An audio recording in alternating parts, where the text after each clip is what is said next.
Hello, and welcome to Stasis Pod, the Transformers Prime podcast. I'm Rob. I'm Jen.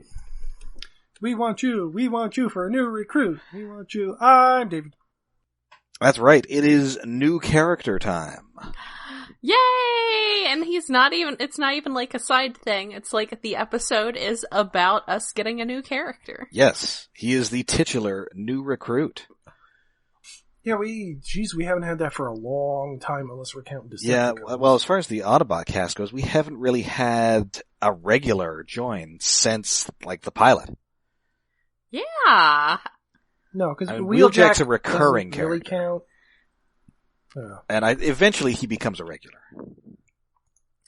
Yeah, we haven't... It's not like Beast Wars where they just sort of slowly...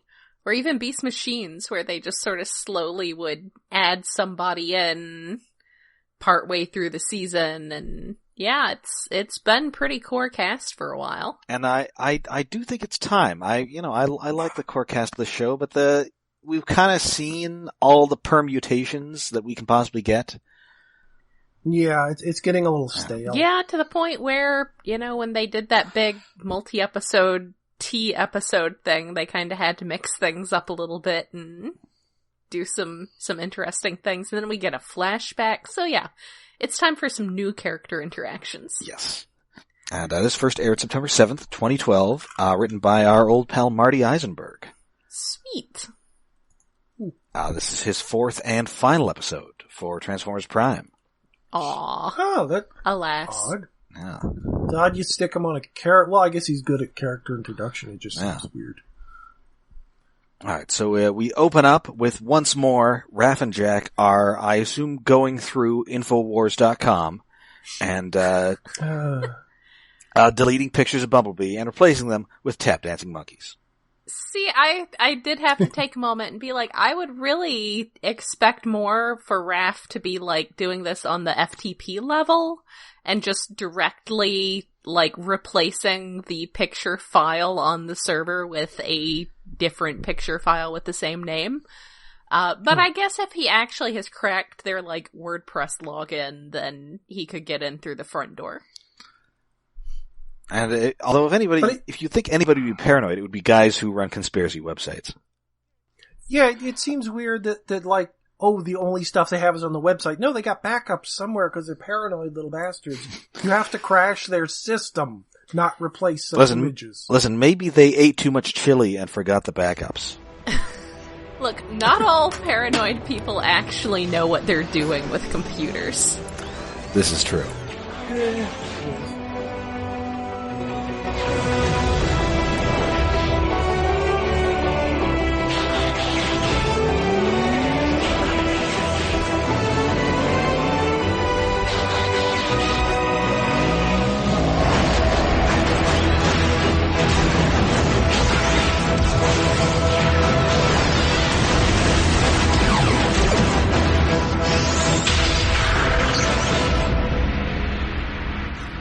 Anyway, meanwhile, while they're doing this, Miko is playing Jane Fonda for Bulkhead. Yes. Also, there's a moment that, Ratchet says something about how, their Raph is replacing pictures of Bumblebee with this adorable dancing monkey gif. And they're, like, being amused by it, and Raph is like, there's nothing funny about pictures of Bumblebee showing up on the World Wide Web. And the first thing that came to mind was, the old, I think it was like the Pizza Hut animated X-Men tie-in, where Cyclops gets to say, cyberspace isn't cool, Jubilee. Okay. Because you see, David, it was the early 90s. I know, but like my associations with Scott Summers and pizza are different. No, that's Subway, wasn't it? Or wait, Quiznos, that's what it was. Oh, that Put It In Me, Scott, that old commercial. we both enjoyed that. Yeah. Nope. I kind of miss Quiznos, but I can understand why some of the ones around here closed. I think managers were creeps. They stretched themselves out. Bulkhead's legs are so stumpy. Yeah, he is having a hard time. He probably would have a hard time regularly doing these sort of Jane Fonda leg raises. Yeah. There's not a lot to raise. Like he kind of has a massive thigh gap, but his boots are also huge, so there's not Yes. a lot of room to go. Anyway, he's still not 100%, and unfortunately they need the team to go because on, prisonplanet.org, they notice that there is also a Cybertronian escape pod crashing to Earth. Which has a caption underneath the picture that says, "Fall point is where?" ? I'm like, whoever's writing this site, A+ blog writing. No, this is terrible. Also, so they see this photo of it, and I don't know if I was impressed or less impressed that they didn't have Raph do a completely unrealistic super zoom in on it. Like people do in TV. Zoom and enhance. Yes, they didn't have it. They did do an enhance, but it was like really pixely. That was nice. Yeah, they basically acknowledged that this photo was insufficiently high resolution to get more information. They acknowledged the JPEG artifacts exist. Yes. That's, so that means that this show about space robots who team up with human children is more realistic than NCIS. Yes. Good job. Thank you, Marty Eisenberg. Anyway, so they need, they need some extra bodies, and the first suggestion is, of course, Wheeljack, and Ratchet is all, LOL, nope. So, I guess his little adventure with Miko has put a nail in the coffin of the triage ship. Yeah. So, no Ratchet Wheeljack. Alas. So anyway, so Ratchet has to go along instead. They get to... Well, also because, they might need a medic because it kind of did a hard impact. Yes. Yeah. So they find this thing, it's got a big Decepticon symbol of it, and Optimus Prime says, "It is of Decepticon origin." It is a red Decepticon symbol, though. That, the wiki page indicates that may be a reference to something similar that happens in the Generation 1 episode, A Plague of Insecticons. Oh. Really? Oh. Yeah. Cause that seems very, I didn't know we were making minor visual references it might be. to animation errors now. It's a real, maybe. Hand-wavy animation error. You need a Sideswipe so you can have Soundwave standing there with Sideswipe just standing behind him in his model pose and Decepticon face. I will never get tired of that. So anyway, and because it is a Decepticon pod, they are immediately attacked by Iacons and Insecticons. Yes. So they're like, that's an awful lot of people to be in that one pod, and Ratchet just dramatically announces that his, I think, does he say phenomenon? Or Yes, humans refer to the phenomenon as a clown car. How do you know that, Ratchet? And also, deadly serious about this. Yes. I mean, does he think that, It's a great delivery. Clown cars are actually like a TARDIS? Maybe he thinks that clown cars are like a legitimate military strategy. Possibly. Well, he's had that TV blaring in the background at his little workshop for a year or two. Yeah. He's picked up a few weird things he's heard in the background. He picked up some things, but not with full context. No. And I guess the circus was on. Yeah. And we also have the return of an Insecticon making the horrifying horse sound. Yes. And is this also, when do we get the I needed that? Is that later on? That's next episode. Oh, next episode. Oh, my mistake. Yes. Okay. Anyway, but hey, there's somebody else here. It is what appears to be a young Autobot. He's so RC sees him and she's all like, incoming! This is the most Autobot looking Autobot. Oh, yeah. He's super Autobot-y. Yeah. So it's did you Did you not think this guy was gonna be on your side? Did you think this is someone you were gonna need? I mean, he's extremely Autobot looking. Hold off. This guy definitely has a toy. Yes. Yeah, hold off. This guy's red, white, and blue. Yeah. Yes, he's primarily white with heavy red and blue detailing. I realize that we do have some automotive alt modes on the Decepticons this time around, but for the most part, that there is still somewhat of a correlation between that and your particular side, and he's just super Autobot-y. Look at him! He's a cutie! Yeah, but except for Knockout being bright red, all the Decepticons are kind of the same darkish colors. That's true. Mostly gray. Yeah, he looks the least Decepticon. Yeah. And anyway, he immediately pulls a Die Hard 2 on this. This pod. There's energon leaking from it. He ignites it. It blows up all the bad guys. Yes. Yeah, he comes in, he shoots like half a dozen Iacons, sets things on fire, poses on top of a rock and says a cool one-liner. And already I do not like the cool Kid Appeal badass. He's like, such a cutie. A little too try hard. He is definitely a hot rod. He looks like somebody tried to make Prowl sexy. They actually did repaint his toy into Prowl. Yeah. His head is like very Prowl shaped. Well, it's because Prowl was a repaint of Blue Streak, yes. and this guy, and also Smokescreen. Yes, he's one of the Datsun brothers. Yeah. Not actually brothers. Datsun. Not to be Also not- confused with the Lamborghini brothers, who are brothers. And he's also not actually a Datsun. Ah. Oh, they were like, weren't they, or was it a Nissan? I mean, no, not this time. I mean in G1. Yeah, it was a Datsun, which later became Nissan. Right. Okay. Oh. Well, yes. But yes, I think they were Datsuns at the time.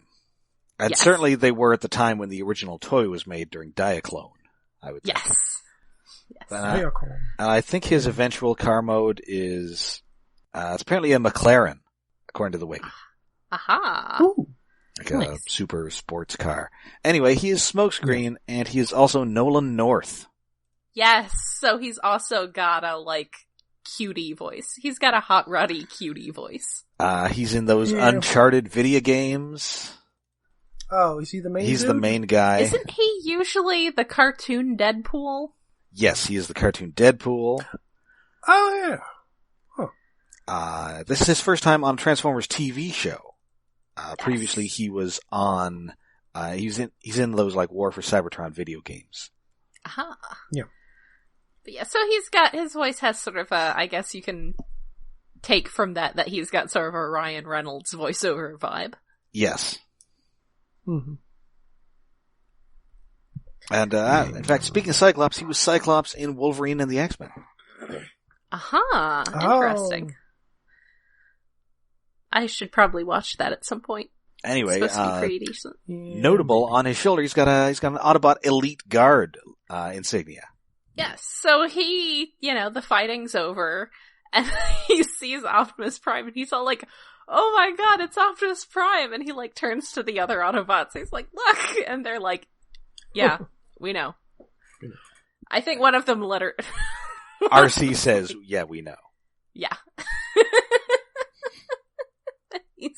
He's awestruck with Optimus Prime, but yes, then Optimus Prime, that he notices that his Autobot symbol on his shoulder is specifically the Elite Guard from good old Animated. Yes, so apparently he was a member of the Elite, he was he trained at the Elite Guard Academy that was basically like a boot camp by the time he got there, and then ended up on guard duty at the Hall of Records in Iacon, where he, Also, at this point, they do make a brief reference back to Makeshift. That's right, because they're going, especially Ratchet is going full cliff jumper here.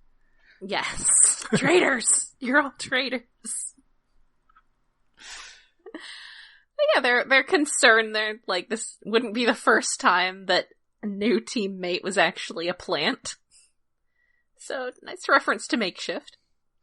Although Remember that he existed. he did pop out of, a Decepticon pod, which you would think would be a little too obvious. That's a little on the nose. So yeah, he was sent to the Hall of Records at Iacon to guard it. There he met Alpha Trion, the Master Archivist, which Peter Cullen keeps pronouncing as Archivist. You would think he would know better, Maybe that's an Iacon accent. Yeah. Maybe. Over in Iacon, they put the emphasis on the wrong syllable. We get some very nice, matte painting sort of flashback stills here, which is nice. Oh, yeah. That's always nice. Also, we couldn't afford to make new models. Yes. But it still looks neat. Yes. Anyway, so he knows all kinds of stuff because he worked for Alpha Trion or he played Fall of Cybertron. Yes. Because he knows that Halogen was the guy that Alpha Trion recommended to Halogen, who was a member of the High Council. Yes. That Orion Pax become a Prime. Yep, we're leaning into that aligned continuity here. Yeah, someone should. Yeah. Anyway, so this is enough. Optimus Prime buys it, and so we're taking him in. He's such a good boy. So good. So they get back to the base. Miko is excited. She's asking about, how many guns he has, and I think he asked, "Hey, so this is a human, huh? Are they all like this?" Thankfully not. Says Ratchet, because Ratchet still kind of hates these children. Yeah. He's not gonna step on them, but no, doesn't want to babysit anymore. He doesn't want to encourage them either. Yes.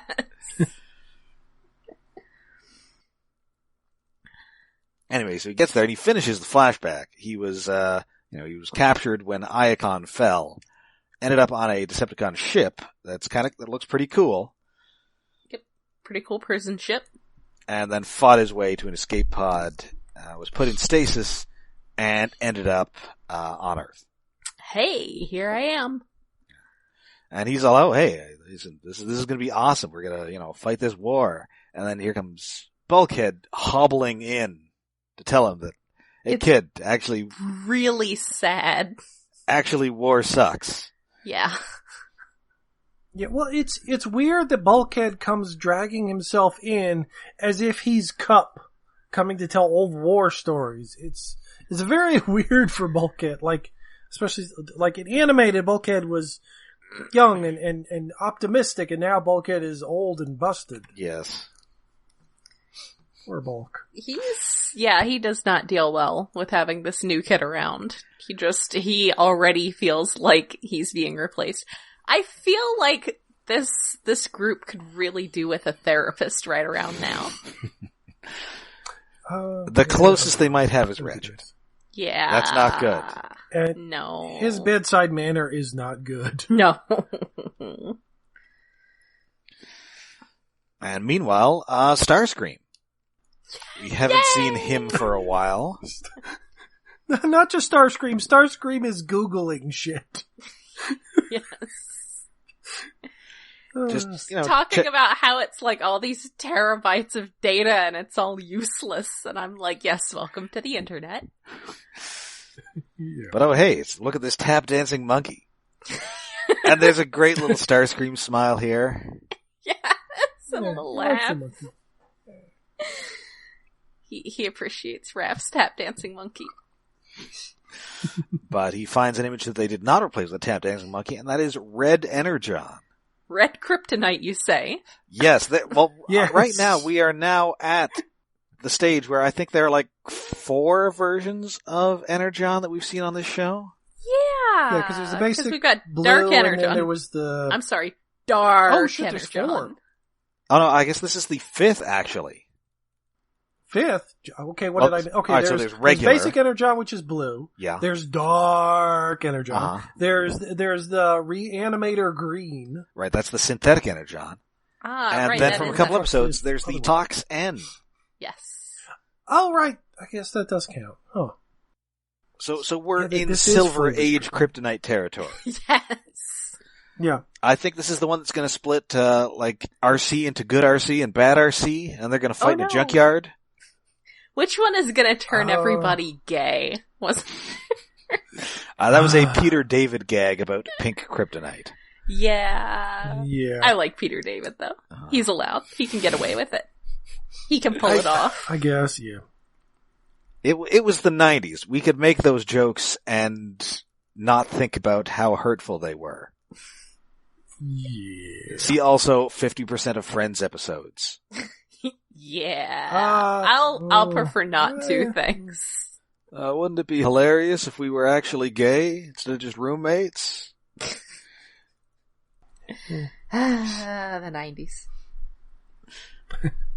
Anyway, so Good theme song, though. yeah, he finds a picture of this red energon, which apparently makes you stronger, faster, and more alive. Yeah, somehow red kryptonite hooks into the speed force. I mean, it's kind of like Nucleon. Also, that was exactly what I wrote down in my own notes. Was it makes you stronger, faster, more alive. Anyway, meanwhile, back at the base, Smokescreen is getting the grand tour. You know, here are the Cybertronian relics. Here's the scary spider chick we got in a pod. who we keep in like a box. Yeah, I mean, that's the safest place, really. Here's the Necronomicon. Here's that Annabelle doll.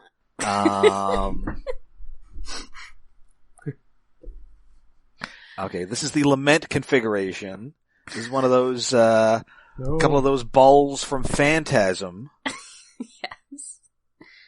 We're getting to that point. Yeah, this is just where we keep our cursed items. Yes. Wait, we're in Warehouse 13? I mean, they're getting there. I mean, the more they collect all this stuff, they gotta keep it somewhere. So, yeah, they have their little place where they keep all that stuff. Listen, they're putting top men on this. Yes. Top men. Man, they should just have, like, Arachnid in a packing crate.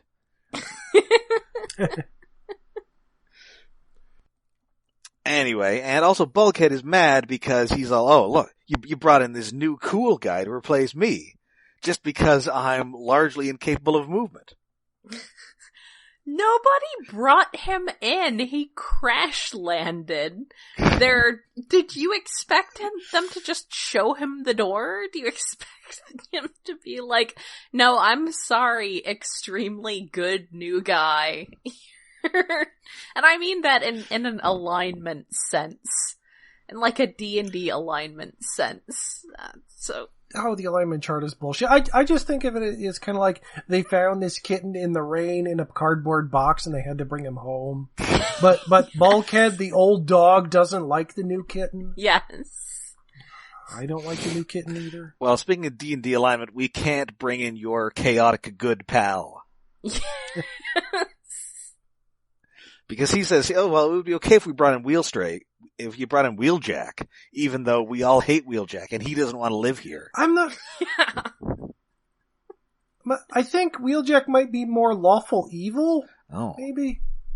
He's a weird spot on the chart because, like, he likes to beat the shit out of Decepticons, but he's kind of wicked at it. Chaotic jerk? Yeah. Chaotic, yeah, that kind of one. We need new alignments. The grid does not work anymore. It is too constraining. Anyway, so they find that red energon picture, and obviously Smokescreen is raring to go, but they point out, the whole, robots in disguise thing. You gotta go find you gotta go find a car. Yeah, you gotta go find a car to look like. Yes. So, meanwhile, Starscream goes to where this red energon was, but it has already been snatched. Oops. Oh, he's He's just pontificating at humans who are there as soon as he comes out of the little warp, which, wait, how the hell does he even have a gate anyway? Whatever. But he's just all angry. He's ready for a fight and there's nobody there. Yep. It's a nice comedy beat. And again, Starscream not afraid of, he doesn't care about concealing his presence at all. Nope. He does not care who sees them. Well, I mean, I guess maybe the thing is he's just going to kill them all, so it doesn't matter. Yeah, Yes. that sounds about right. half of it. Meanwhile, Smokescreen and Jack doing some car watching, but unfortunately, Jasper in Nevada kind of sucks, and nobody has a cooler. One of the trucks is totally the truck that, like, the beat-up old truck Bumblebee was using as a kick cart back when he couldn't transform. Yeah. I like it. It's probably a bunch of minivans, a couple of late model sedans. Yeah, lots of rust. Name dropping a Constructicon. Was like, I want a Constructicon in this series. Damn it.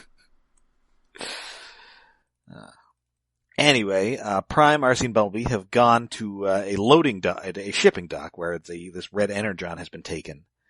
And Starscream's there, and he has still got the Apex armor. Yes. So there is, so there's a fight. Smokescreen wants to go, but Ratchet is obviously not. You're a child. Oh, okay. Did we lose somebody? Jen has lost her mic. She needs a minute. Oh, okay.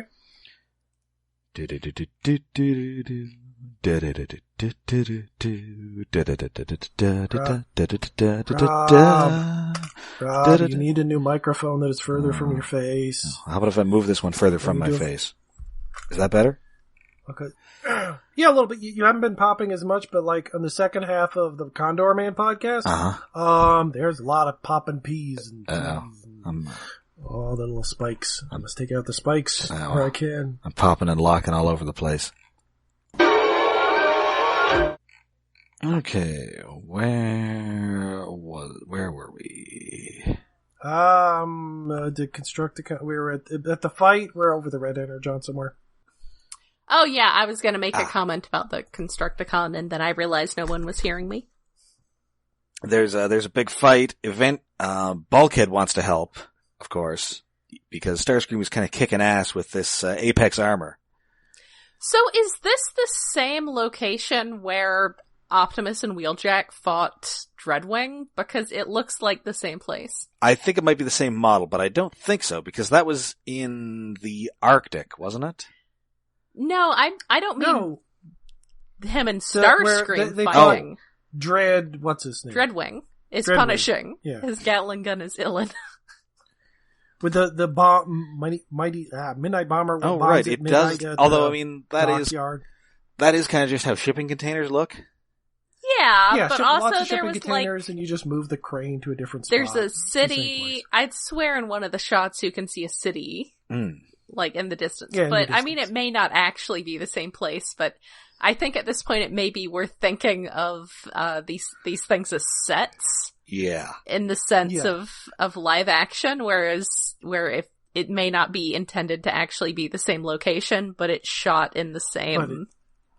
It's like watching Stargate and a bunch of other shows filmed in Canada. You get used to some of the same places. Yeah. You're filming in the same state forest. It's just like the other corner. Yes. Where in this show, there's a lot of forest. There's desert roads. There's this dockyard. There's various factory and military bases with giant buildings that are always the same. Yeah. Giant hangars. But yes, it's the same kind of place with a bunch of containers, and also I'm pretty sure there's a city nearby.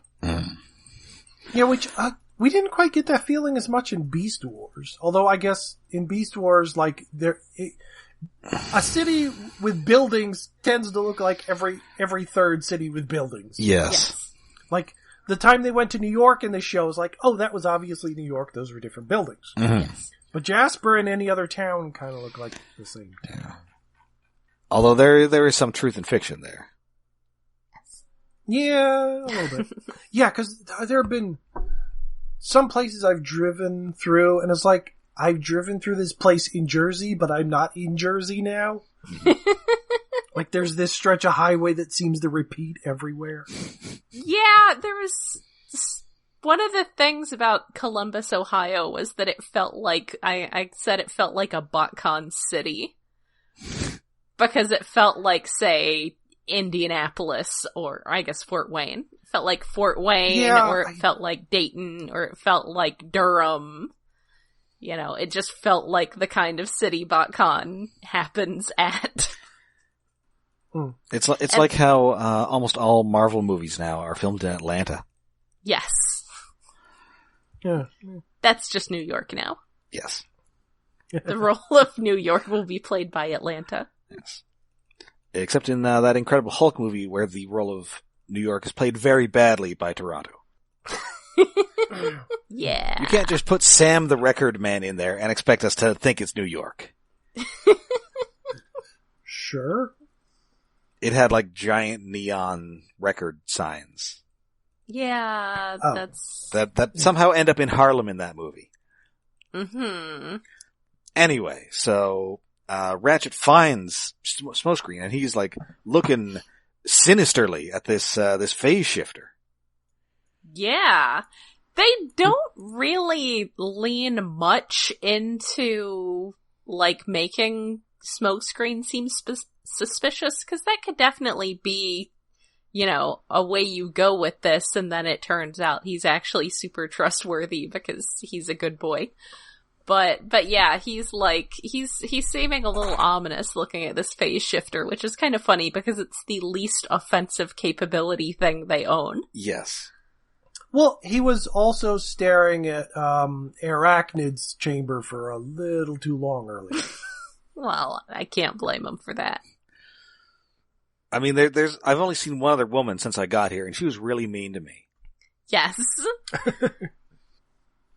Arachnid's pretty terrifying. Well, yes, but he doesn't know that right now because she's still an inanimate object. I mean, she looks kind of terrifying, and I don't know if there's some sort of cultural thing about Insecticons where he'd be like, that's super weird that she's all buggy. Maybe he's just into sharp angles. Maybe. He's into goth chicks. Yeah. Yeah. Looking for a big titanium goth GF.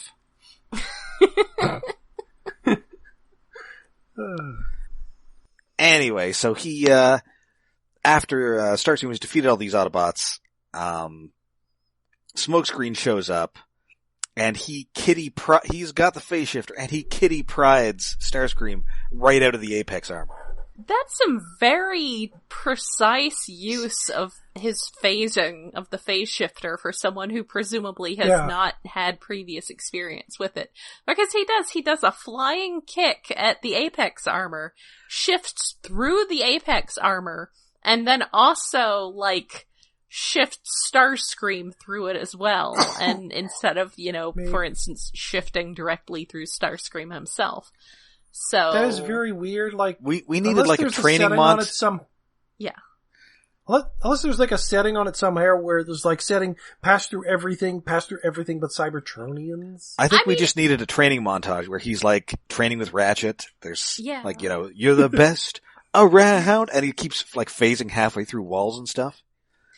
It really, I would think on a practical basis, it would make more sense to see it as that he phased the Apex armor and left himself and Starscream normal, so that all he then had to do was kick Starscream through the now phased Apex armor. Mm-hmm. Yeah, but like, well, it'd make more sense if he'd like thrown the thing onto the Apex armor and then kicked him out of it, but he's wearing it. It's pretty cool, though. I do like seeing the Kamen Rider kick, but it's like, how? He's a good boy, and it's pretty cool. And they do mention that he has some familiarity with these artifacts from when he worked for the archives. Yeah. Which makes him very conveniently useful, honestly. Yes. Which they did sort of lampshade earlier. Yeah, really. Thinking that was a sign that maybe he was a plant. Anyway, Starscream decides that if he can't have the red energon, then nobody will. So he blows it up, but he does snag a little chunk for himself. He gets like half of it. Yeah.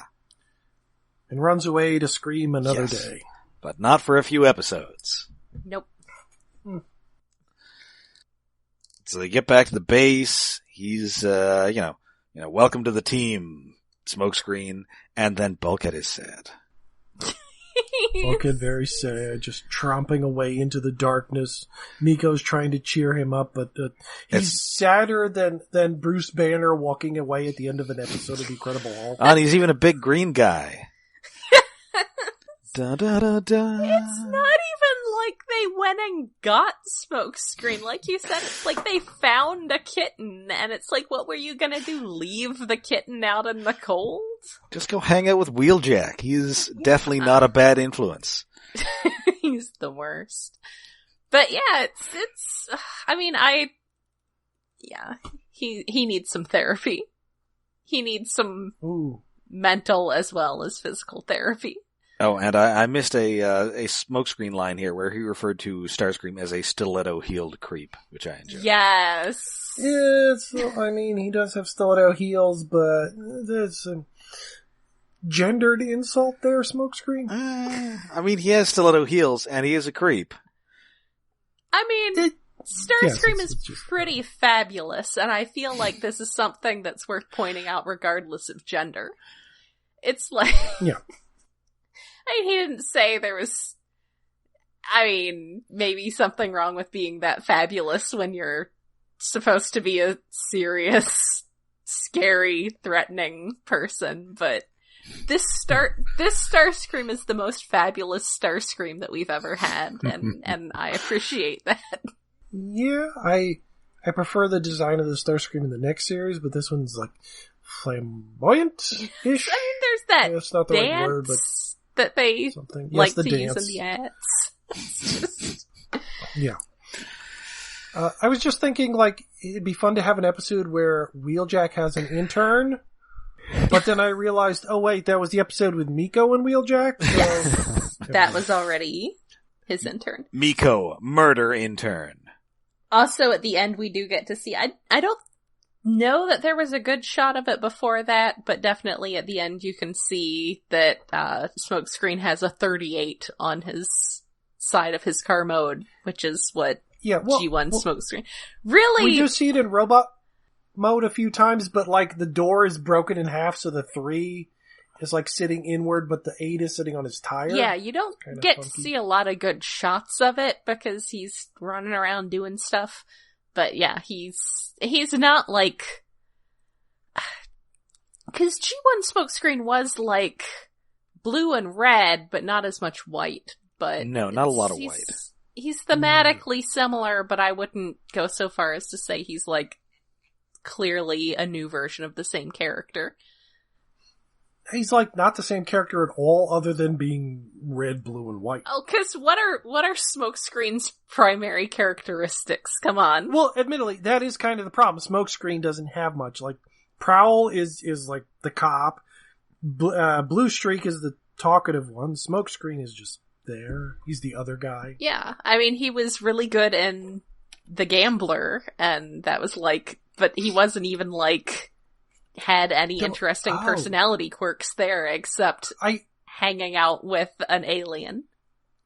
I thought that was Blue Streak in that episode. No, that one was I guess I should rewatch G1. Blue Streak never really got an episode of his own. No, Blue Streak got even less. Didn't he do more in the comics? He's always been the guy who gets to do the least of the Dotson guys. Yeah, primarily what I know of Smokescreen from the comics is that I recall that he was really good buddies with Inferno and some UK stuff, possibly that took place in the future. I'm pretty sure which ended tragically, which is, my favorite way for stories to go. And that is New Recruit. Kind of an interesting departure from the usual new character episode where we see that a pre-existing character feels deeply threatened by him. Yeah. And everyone is just so I think when when he shows up, like, maybe Ratchet, like, turns to Bumblebee and says something like, he's a friend of yours, because I guess he's, like, sort of a scout kind of looking guy, and I don't know, everyone is so mean to him, and he doesn't deserve it, because he's just trying to be a very good boy. And yeah, it's interesting that we're sort of waiting this late to introduce the Hot Rod. Yeah. Yeah. Oh, wasn't it that, like, he was originally going to be named Hotshot, or am I misremembering? At one point there was going to be a Hotshot on the show, I think, and they eventually made a toy of him. And I think Smokescreen was maybe going to be in the first season, and then he was going to die at the end of it. Oh. Oh no! That'd be sad. He's too cute to die. And then they made him Cliffjumper, and then he died at the end of the intro. Yeah. Because they stunt casted him. Yes. But it is also notable that Smokescreen got a toy in Beast Hunters, which I only really remember because I had all this, like, random rubbery armor for him that I would come across occasionally and be like, oh, right, that went on Smokescreen, and I never use it because it wasn't actually in the show. Yes. So yeah, he didn't actually, but the Prime toy line had its ups and downs. Oh wait, I think I actually do have that Hotshot toy. Oh. Maybe. But I never got a Smokescreen because I don't like the new guy. And unlike Wheeljack, Smokescreen actually gets to stick around. Mm. That's right. And he will appear again in our next episode. Yes. But until then, you can find us all over the internet. We're on Facebook, we're on Twitter, and we are still on the rotting hulk of Tumblr. Because we're not posting porn, so they don't ban us. Although, they probably flagged, like, some picture of Bulkhead or something as naked breasts. Yeah, they flag weird shit. We are hosted on iaconunderground.net, where we have a Patreon set up to help with hosting and other expenses. That is at patreon.com/iaconunderground. And Rob is going to be joining us soon on Iacon Underground Radio to talk about that GoBots comic. Ooh, that's right. And, of course, we release a Patreon special episode every month for our Patreon subscribers.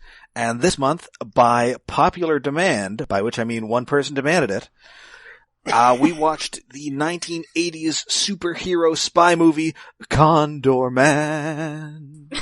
Condor Man. Oh, that theme song is still in my head. It's a theme song. Condor Man. Catchy. It's not horrible. It's just repetitive. I mean, it's not as firmly implanted in my head as, for instance, the other Henry Mancini score, the theme music to Peter Gunn. Or how I've had Fly Me to the Moon stuck in my head for the last 20 years. No, that one does pop every once in a while. I've had lots of Japanese songs in my head recently, and Condor Man. But Condor Man is a good one. So we're getting ready for the big superhero summer movie season with some superheroes. Yeah, well, it's a little bit of lightness and oddness before we get to the end times with the end game. That's right. That is coming up in May. Yes. Much like Taylor Swift, we want to be your end game. I don't know Taylor Swift. Oh, you will. You will! I know I like that one song, but I can't remember which song it was. It's like a cyberpunk music video, kind of. Ready for It. Which is Taylor Swift versus Robot Taylor Swift. Sure. I don't know. I like Hosier. Take off. Hosers. Which Rob seems to have missed me going on about my obsession with Hosier. Well, I'm Canadian. I just thought you were talking about some guy who was a hoser. That's fair. It just makes me want to rewatch Strange Brew, which I have not watched in decades. Ooh, Dang, I really future Patreon episode? Maybe. Maybe. Anyway. One of my coworkers looked him up and at first was like, I was surprised something you like was so popular. I guess what I mean is I'm surprised that something that is so clearly something you would like would be so popular. I mean, no offense, guys, but you guys are both going to watch Game of Thrones tonight. I think that's pretty popular. That was the other thing I was thinking is it's like Game of Thrones. It's not that I like Game of Thrones because it's popular. I like Game of Thrones because it's directly up my alley and also lots of other people happen to like it, I guess. Yeah, well, liked it to a point. I feel like that's tired of it, but that's an important distinction with things that I like. Anyway, so please join us next time for The Human Factor. What's it got? Speaking of things being up my alley, is it zombies? Zombies. It's got some Bond villain stuff. It's got Clancy Brown. I'm looking forward to it. Alright, so until then, I'm Rob. I'm Jen. And I'm David.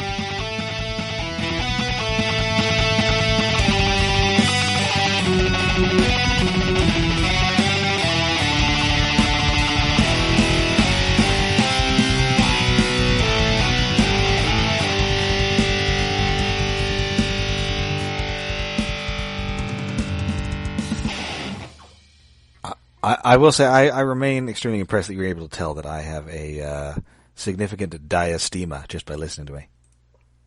Well, I only figured that out after like 150 episodes.